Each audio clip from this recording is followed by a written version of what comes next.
Segundo livro dos Reis, capítulo 20. Por esse tempo, o rei Ezequias ficou doente e quase morreu. O profeta Isaías, filho de Amós, foi visitá-lo e disse: O Senhor Deus diz: põe as suas coisas em ordem, porque você não vai sarar. Apronte-se para morrer. Então Ezequias virou o rosto para a parede e orou assim: Ó Senhor Deus, lembra que eu tenho te servido com fidelidade e com todo o coração,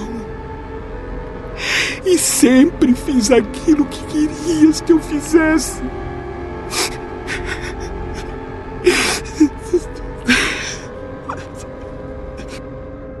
E chorou amargamente.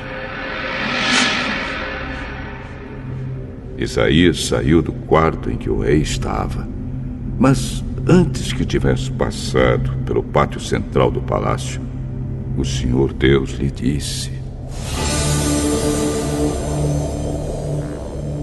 Volte e diga o seguinte a Ezequias, o governador do meu povo: Eu, o Senhor, o Deus do seu antepassado Davi, escutei a sua oração e vi as suas lágrimas. Eu vou curá-lo, e daqui a 3 dias você irá até o templo. Vou deixar que você viva mais 15 anos. Livrarei você e esta cidade de Jerusalém do rei da Assíria. Defenderei esta cidade por causa da minha honra e por causa da promessa que fiz ao meu servo Davi. Então Isaías disse: Ponham uma pasta de figos em cima da úlcera do rei e ele ficará bom. E o rei Ezequias perguntou: Qual será o sinal de que o Senhor Deus vai me curar e de que daqui a 3 dias eu poderei ir até o templo? O Senhor lhe dará um sinal para provar que vai cumprir a sua promessa. O que você prefere? Que a sombra da escadaria avance 10 degraus ou volte 10 degraus? Fazer a sombra avançar 10 degraus é fácil. Eu quero é que ela volte 10 degraus. Então Isaías orou a Deus, o Senhor, e ele fez a sombra voltar 10 degraus na escadaria feita pelo rei Acaz. Por esse mesmo tempo, o rei da Babilônia, Merodach-Baladã, filho de Baladã, soube que o rei Ezequias havia estado doente. Então lhe mandou uma carta e um presente. Ezequias recebeu bem os mensageiros e lhes mostrou toda a sua riqueza, isto é, a sua prata e o seu ouro, as suas especiarias, os seus perfumes e todas as suas armas. Não houve nada nos seus depósitos ou em qualquer outro lugar que Ezequias não mostrasse. Então o profeta Isaías foi falar com ele e perguntou: De onde vieram esses homens? E o que foi que lhe disseram? Eles vieram de um país que fica muito longe daqui. Vieram da Babilônia. O que foi que eles viram no palácio? Viram tudo. Não houve nada nos depósitos que eu não lhes mostrasse. O Senhor Deus diz que vai chegar o tempo em que tudo aquilo que está no seu palácio, isto é, tudo que os seus antepassados ajuntaram até hoje, será levado para a Babilônia. Não ficará nada. alguns dos seus próprios filhos serão levados como prisioneiros e feitos eunucos para trabalhar no palácio do rei da Babilônia. O rei Ezequias entendeu que isso queria dizer que durante a vida dele haveria paz e segurança. Por isso disse: a mensagem do Senhor que você me deu é boa.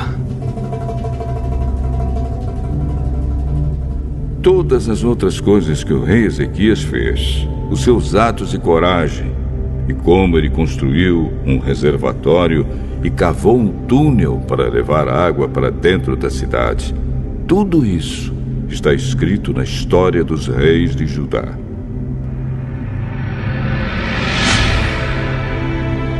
Ezequias morreu e o seu filho Manassés ficou no lugar dele como rei.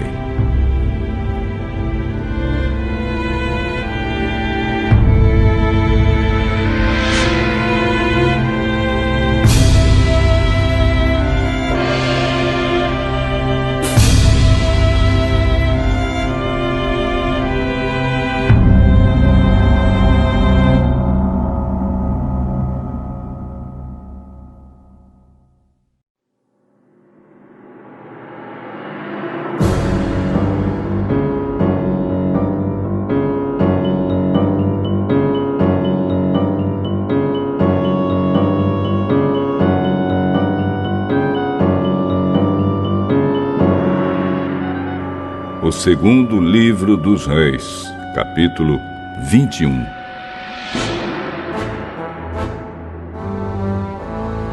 Manassés tinha 12 anos de idade quando se tornou rei de Judá. Ele governou 55 anos em Jerusalém. A mãe dele se chamava Hefziba.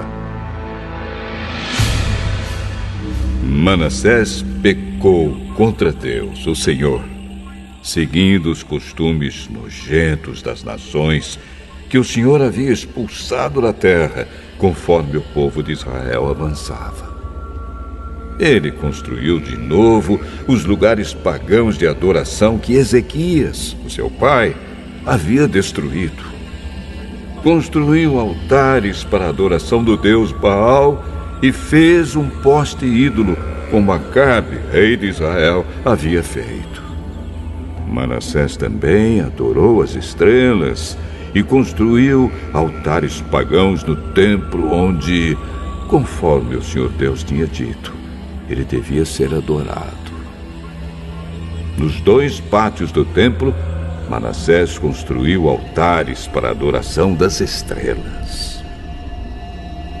Queimou o seu filho em sacrifício. Fazia adivinhações e feitiçarias e consultava adivinhos e médiuns. Pecou muito contra Deus, o Senhor, e fez com que ele ficasse irado. Manassés colocou uma imagem do poste ídolo do templo, o lugar a respeito do qual o Senhor tinha dito o seguinte a Davi e ao seu filho Salomão: em todo o território das 12 tribos de Israel, escolhi este templo, aqui em Jerusalém, para ser o lugar onde serei adorado para sempre. E se o povo de Israel obedecer a todos os meus mandamentos e fizer tudo o que manda a lei que o meu servo Moisés deu a eles, então eu não deixarei que sejam expulsos da terra que dei aos seus antepassados. Mas o povo de Judá não obedeceu a Deus, e Manassés os levou a cometer pecados ainda piores do que aqueles cometidos pelas nações que o Senhor Deus havia destruído, conforme o seu povo ia avançando. Por meio dos seus servos, os profetas, o Senhor Deus disse: o rei Manassés de Judá tem feito essas coisas nojentas, coisas muito piores do que aqueles que os amorreus fizeram, e com os seus ídolos levou o povo de Judá a pecar. Por isso, eu, o Senhor, o Deus de Israel, vou fazer cair sobre Jerusalém e sobre Judá uma desgraça tão grande que todos aqueles que ouvirem contar a respeito dela ficarão espantados. Eu castigarei Jerusalém como fiz com a cidade de Samaria e como fiz com o rei Acabe de Israel e com os seus descendentes. Deixarei Jerusalém limpa do seu povo, tão limpa como um prato que foi esfregado e virado de boca para baixo. Eu abandonarei as pessoas que não tiverem morrido e as entregarei aos seus inimigos, que as prenderão e que roubarão tudo que houver na sua terra. Farei isso com o meu povo, porque eles têm feito coisas erradas que não me agradam e me têm deixado irado desde o tempo em que os antepassados deles saíram do Egito até hoje.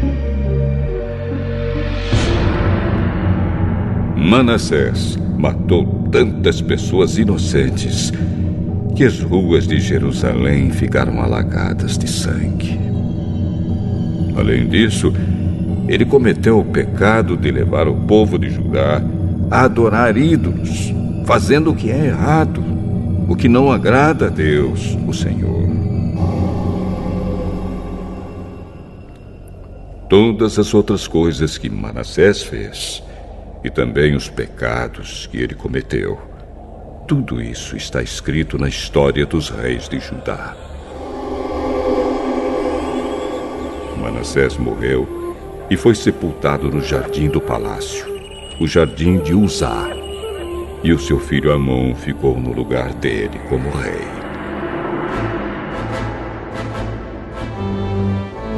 Amon tinha 22 anos de idade quando se tornou rei de Judá. Ele governou 2 anos em Jerusalém. A mãe dele se chamava Mesulemete e era filha de Harus, da cidade de Jotbatá. Como seu pai Manassés, Amon fez coisas erradas que não agradam a Deus, o Senhor. Ele imitou as ações do seu pai e adorou e serviu os ídolos que o seu pai havia adorado. Assim, Amon abandonou o Senhor, o Deus dos seus antepassados, e foi desobediente a ele. Os oficiais de Amon fizeram uma revolta contra ele e o mataram no palácio. Mas o povo de Judá matou todos os que haviam feito a revolta contra Amon e pôs o seu filho Josias como rei. Todas as outras coisas que Amon fez estão escritas na história dos reis de Judá. Amon foi enterrado na sua sepultura no jardim de Uzá, e o seu filho Josias ficou no lugar dele como rei.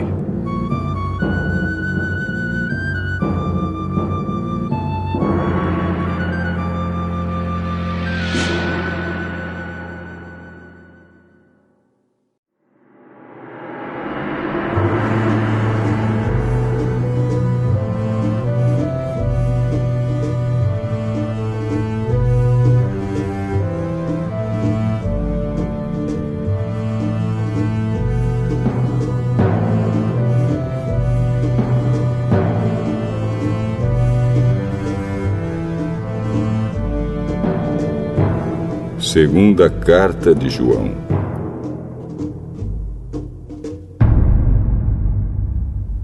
Do presbítero para a querida senhora e os seus filhos, a quem amo de verdade. Não somente eu, mas todos os que conhecem a verdade amam vocês.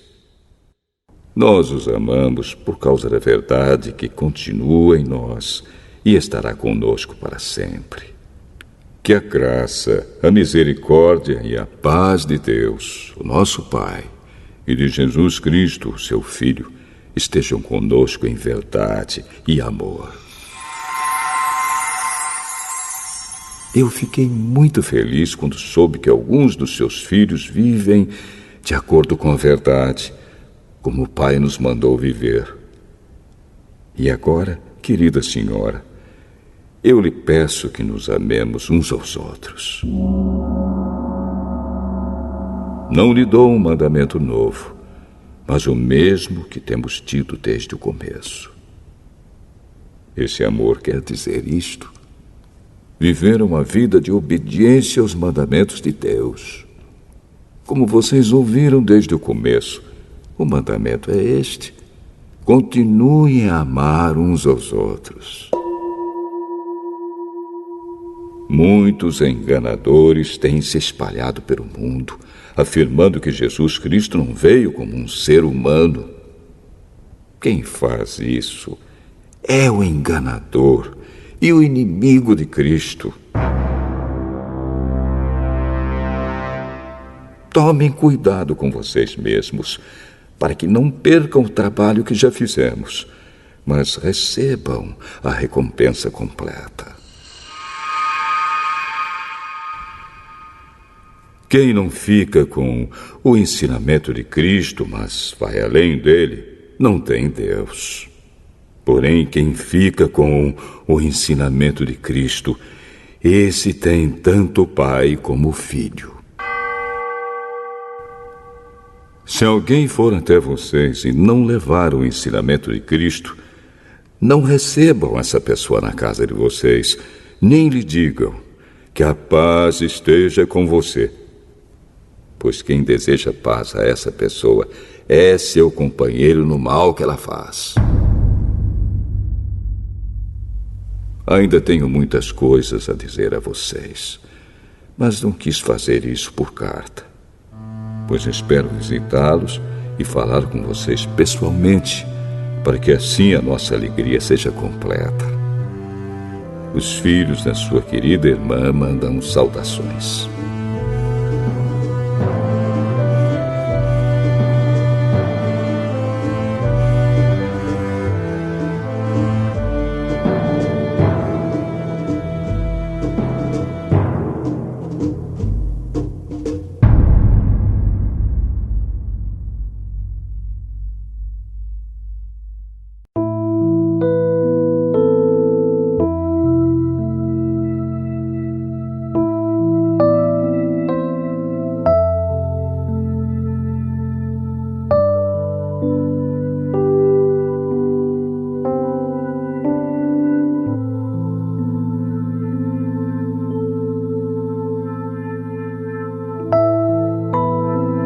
Provérbios, capítulo 21.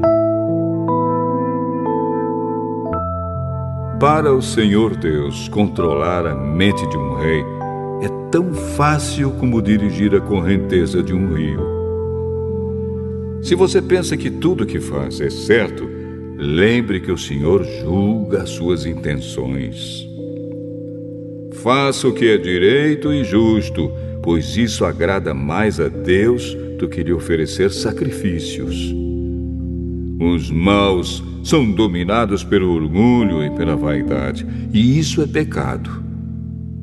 Quem planeja com cuidado tem fartura, mas o apressado acaba passando necessidade.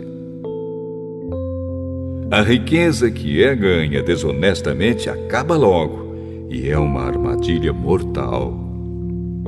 Os maus são destruídos pela sua própria violência porque se negam a fazer o que é direito. O culpado segue caminhos errados, mas o inocente faz o que é direito. É melhor morar no fundo do quintal do que dentro de uma casa com uma mulher briguenta. Os maus têm fome do mal. Eles não têm pena de ninguém. Quando o zombador é castigado, as pessoas sem experiência aprendem uma lição. Quando se ensina o sábio, o seu conhecimento é aumentado. Deus, que é justo, observa os maus e os faz cair na desgraça. Quem recusar ouvir o grito do pobre também gritará e não será ouvido. Dê um presente em segredo a quem estiver zangado com você, e a raiva dele acabará.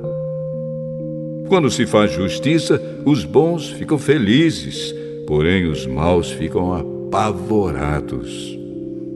Quem se afasta do bom senso está caminhando para a morte. Quem ama os prazeres passará a necessidade. Quem ama o vinho e a boa comida nunca ficará rico. As pessoas honestas ficam livres da angústia e os maus sofrem em lugar dos bons. É melhor morar no deserto do que com uma mulher que vive resmungando e se queixando.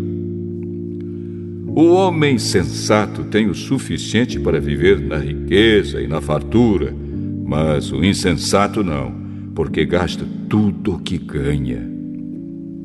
Quem é bondoso e direito terá uma vida longa e será tratado com respeito e justiça.